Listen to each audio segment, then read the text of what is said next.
novena em homenagem ao nosso querido padroeiro São Francisco, cujo tema, como Francisco, somos enviados em missão. Hoje nós acolhemos, hoje nós 27, missa e oração da novena. Em seguida será realizada a encomendação dos nossos irmãos sacerdotes falecidos, e irmãos falecidos. A participação especial da comunidade eclesial de base, Cristo Rei da paróquia, Senhor Bom Jesus de Mato dos Sinos, as nossas boas-vindas.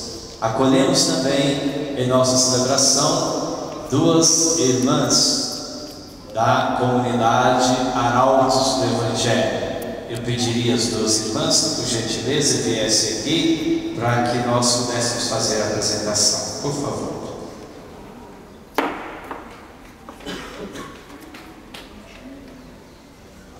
A senhora vai dizer o nome e de onde vem, né, e o motivo da visita em nossa cidade, por gentileza.